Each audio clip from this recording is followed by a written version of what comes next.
10-15 minute रह गए।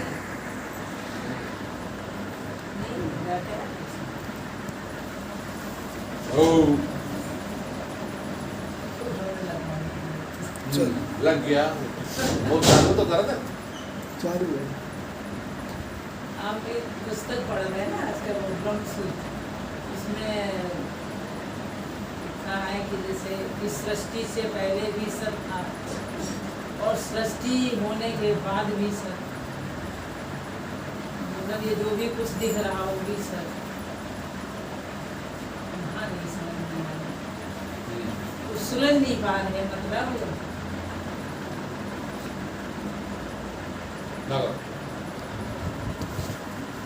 श्रीमद् भागवत की चतुर्श्लोकी श्लोक का पहला श्लोक,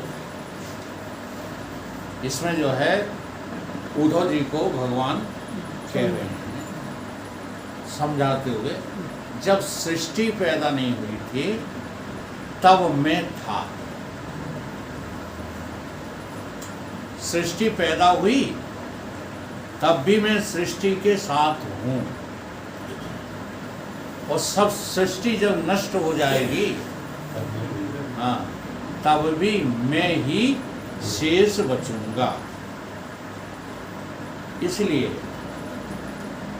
साधक को क्या चाहिए? साधक को अन्वय व्यतिरेक करके साधना करनी चाहिए। अर्थात सत्य जो था पहले भी था। कब? जब हम नहीं थे, जब हम माँ के पेट में भी नहीं थे, हम कहीं थे ही नहीं, तब भी सत्य था। सत्य माने मैं, सत्य माने और कुछ नहीं, सत्य माने हनुमान जी। समझ रहे हो? नाम कुछ भी रख लो, सत्य माने राम जी। सत्य, सत्य की ही तो परिभाषा है। देखो, ओम सच्चिदानंद रूपाय विश्वोत्पत्ति आदि हेतुवे तापत्रय विनाशाय। अब यहाँ श्री कृष्ण न कहो, क्या कहो? सत्य एव वयम नमः। श्री कृष्ण उसी सत्य का नाम है, राम उसी सत्य का नाम है, हनुमान उसी सत्य का नाम है। अगर वो सत्य आपको उपलब्ध नहीं है तो अभी हनुमान जी आपको मिले नहीं, झूठ चाहे जितना बोलते रहो। ये है ज्ञान, ये है भक्ति। कहाँ भूले हुए हो? नाम रूप सब जगत की उपाधियां हैं, नाम रूपात्मक प्रपंच है ये। कोई माइक है, कोई कायिक है। अच्छा, माइक रूप मिल जाए, माइक नाम मिल जाए माया का, माया का नाम समझते हो? जैसे माया स्वयं एक नाम है। माँ माने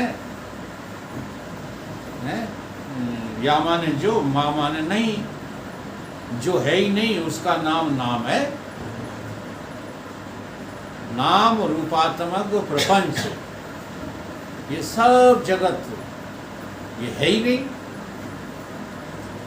तो यही कह रहे हैं भगवान कि जगत बना। अब देखो, इसको तुम अपनी साधना में जब लाओगे तो अन्वय व्यतिरेक करके ही लाना पड़ेगा। अन्वय व्यतिरेक करके एक उदाहरण देते हैं हमारे गुरु जी, उसको समझ लो। अन्वय का मतलब क्या है? जो मैं था सृष्टि के पहले, सृष्टि होने पर भी वो मैं वैसा गई वैसा हूं। मैं सृष्टि नहीं हूं। मैं सृष्टि का नाम रूप मैं नहीं हूं। मैं हूं तो सृष्टि के मौजूदगी में भी, लेकिन नाम रूपात्मक सृष्टि में नहीं हूं। ये समझना है। और जब ये सृष्टि जो है खत्म हो जाएगी तब भी मैं रहूँगा, मेरा कभी अभाव नहीं। तो इसे जो है पहले तो एक दृष्टांत को लेकर के समझें।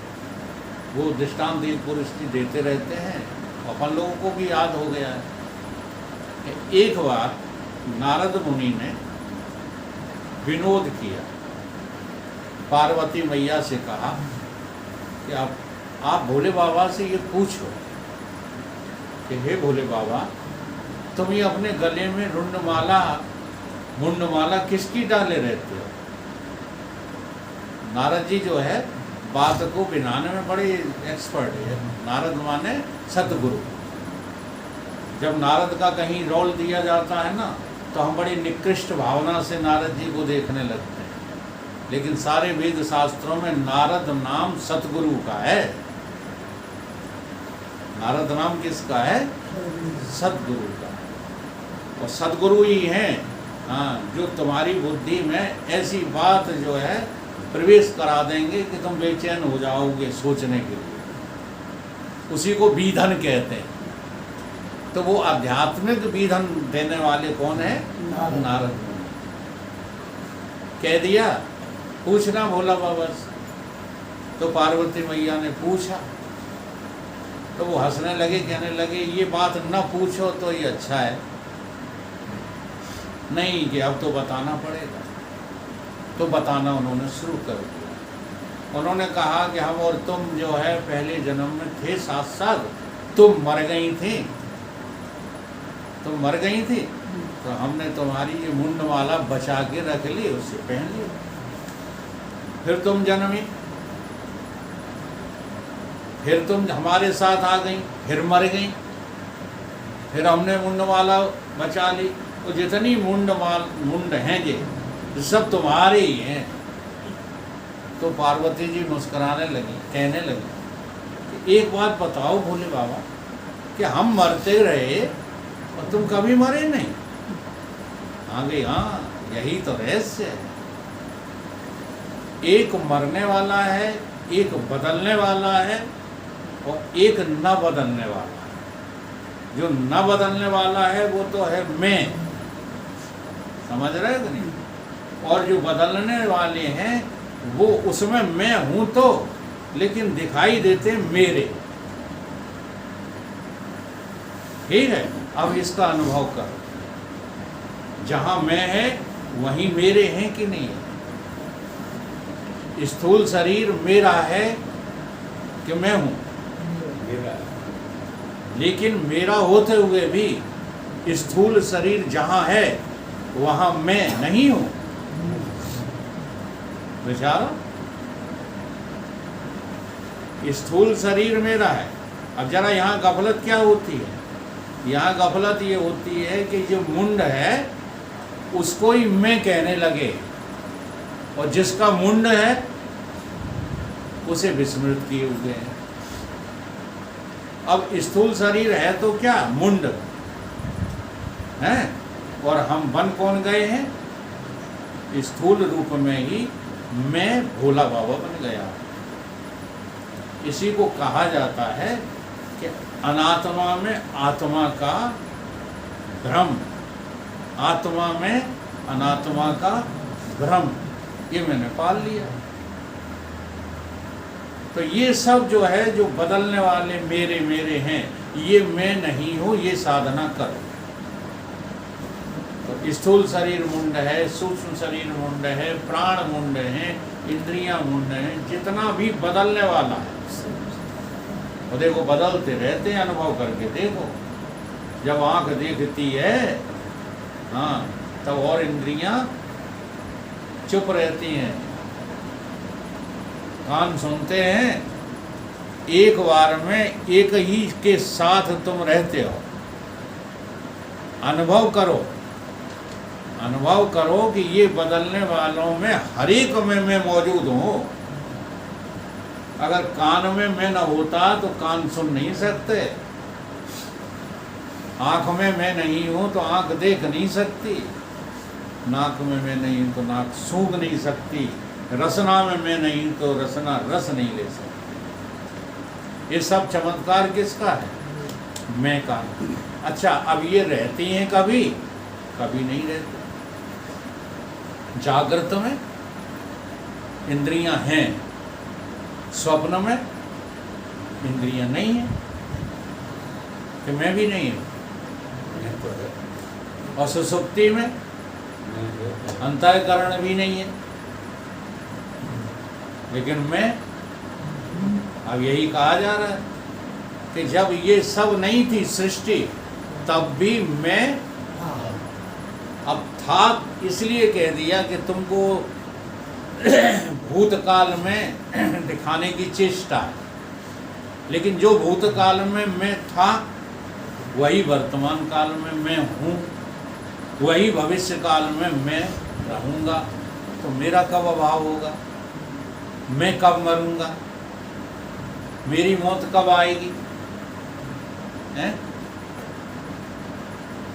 लोग कहते हैं कि वेदांती से बड़ा गप्पी कोई है नहीं। हाँ, हम तो मरे भी को बैठे, मरे जा रहे हैं, वही आए गए समझाने कि तुम मरते ही नहीं। इनसे बड़ा गप्पी कोई होगा? लगता है। इसी को भगवान कृष्ण ने, इसी सूत्र को जो है भगवान कृष्ण ने अर्जुन को इतनी सहज भाषा में समझाने की कोशिश की, लेकिन हम लोग गीता पढ़ करके बर्बाद हो जाते हैं। गीता में लिखा, हमने पढ़ा, लेकिन अनुभव अभी तक किया। ये क्या लिखा है?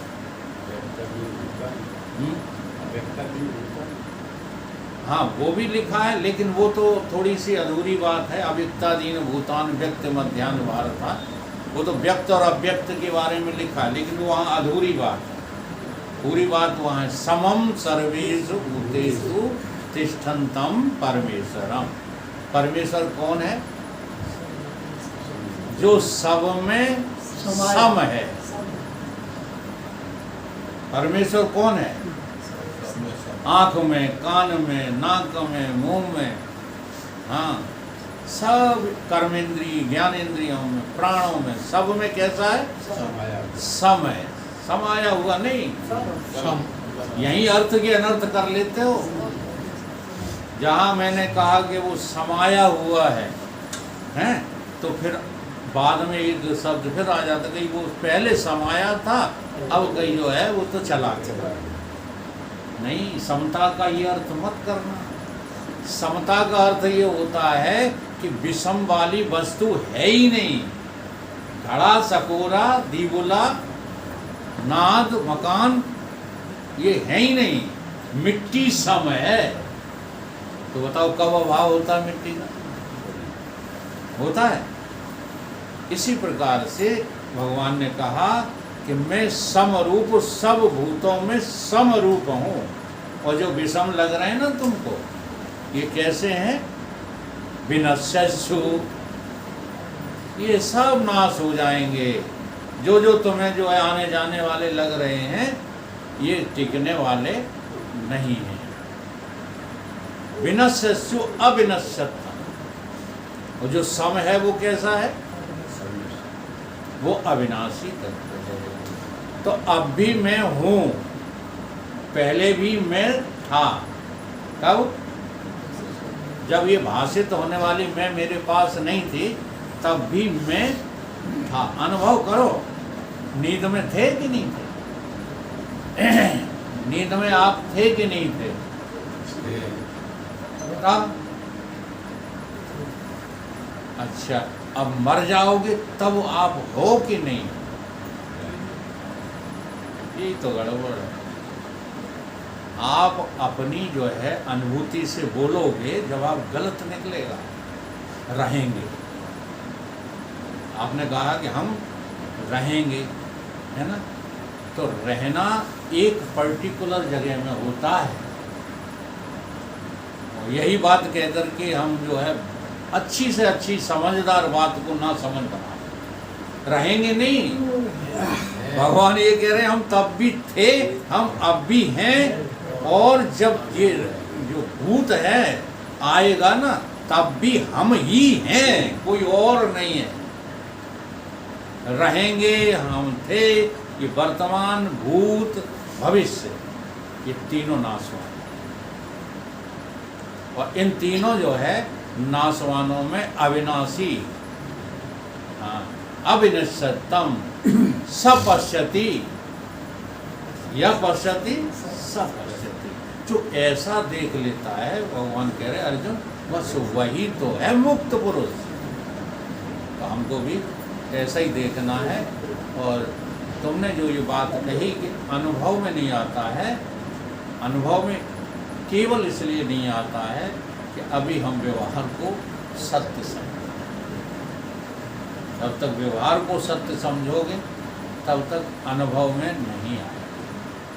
और जहाँ व्यवहार तुम तोड़ दो, व्यवहार नाम की कोई चीज दिलचस्पी में न रहे, वही समझ लेना अब धीरे धीरे मुझे अपनी झलक मिलने, अपनी झलक मिलने का नाम ही क्या है? सत्संग। उसी का नाम सत्संग।